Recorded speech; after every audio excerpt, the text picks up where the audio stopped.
चुनाव आयोग पे आप संवैधानिक संस्थान पे क्यों सवाल खड़ा कर रहे हैं? सरकार अपने पसंदीदा लोगों को नियुक्त करते हैं। इलेक्शन लड़ना हो तो आधार कार्ड, हर चीज़ में आधार कार्ड, और आप आधार कार्ड को नहीं मान रहे हैं तो गरीबों के पास कौन सा कार्ड है?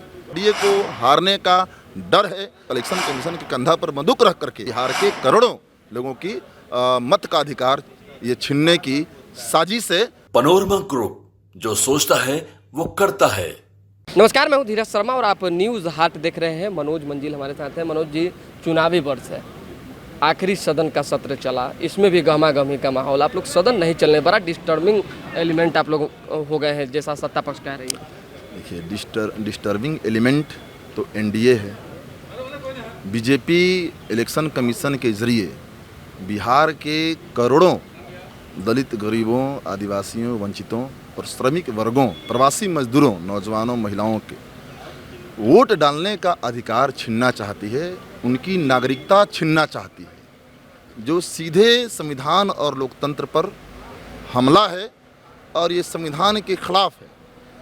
आज़ादी के बाद एक ही चीज़ तो सबको मिला था, वोट डालने का अधिकार, वरना आज़ादी के 78 साल बीत गए।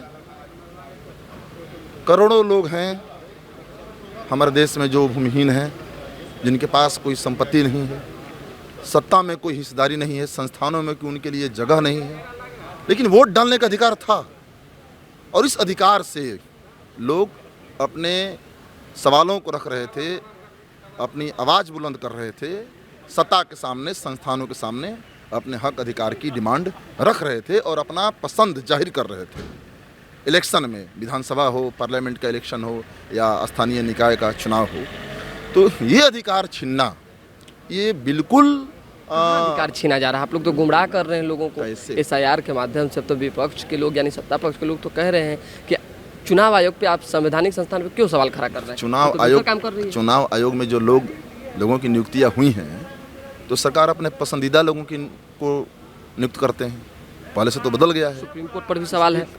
देखिए, सुप्रीम कोर्ट पर सवाल की बात, सुप्रीम कोर्ट ने तो खुद ही सवाल उठाया है। खुद ही सुप्रीम कोर्ट ने कहा कि आप आधार कार्ड को, वोटर कार्ड को, राशन कार्ड को क्यों नहीं शामिल कर रहे हैं। अब आप बताइए, स्कूल में खिचड़ी खाना हो तो आधार कार्ड, पेंशन लेना हो तो आधार कार्ड, एडमिशन लेना हो तो आधार कार्ड, अस्पताल में नंबर लगाना हो तो आधार कार्ड, बैंक का खाता खुलवाना हो तो आधार कार्ड, इलेक्शन लड़ना हो तो आधार कार्ड, हर चीज़ में आधार कार्ड। और आप आधार कार्ड को नहीं मान रहे हैं तो गरीबों के पास कौन सा कार्ड है? जब इसी बिहार में मात्र 2.4% लोगों के पास ही पासपोर्ट है, जब इस बिहार में 14.5% से ज़्यादा लोग मैट्रिकुलेट नहीं है, जब इस बिहार में लाखों लाख लोगों के पास भूमिहीनता है, तो ज़मीन नहीं, सरकारी नौकरी नहीं, सिर्फ टेक नहीं, तो कौन सा डॉक्यूमेंट गरीबों के पास? यही तो डॉक्यूमेंट थे, राशन कार्ड थे, जॉब कार्ड थे। एसआईआर के मामले में जो है ये कहा जा रहा है। देखिए, अब मैं एमएलए था 2020 में, अब मुझे फिर से फॉर्म भरना पड़ा, जबकि मैं सदस्य रह चुका हूँ। हम लोग वोट भी दिए हैं लोकसभा में, विधानसभा में, खुद ही मैं एमएलए रहा हूँ, तो हम लोगों को भी डाउट किया गया, हम लोगों को भी डॉक्यूमेंट मांगा गया। अब हमारे पापा का मैं अपने पिताजी का, माँ का जन्म प्रमाण पत्र नहीं दे सकता हूँ, बिल्कुल नहीं दे सकता हूँ।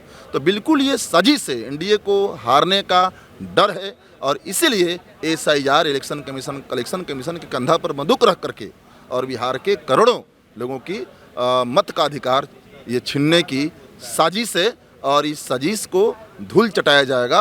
बिहार और देश पूरा इनको सबक सिखाएगा। चलिए, बहुत धन्यवाद। देखिए, मनोज मंजिल है, स्पष्ट तौर पे कह रहे हैं कि ये जो है मतदाताओं से अधिकार छीनने की बात जो है सत्ता पक्ष, चुनाव आयोग कर रही है। वहीं सत्ता पक्ष का कहना है कि ये लोग सिर्फ और सिर्फ लोगों को गुमराह कर रहे हैं, चुनाव आयोग पर सवाल खड़ा कर रहे हैं। तो दोबारा जुड़ेंगे, फिलहाल अभी के लिए देने इजाजत। हमारे साथ बने रहें, देखते रहें न्यूज़ हाट। बहुत बहुत धन्यवाद।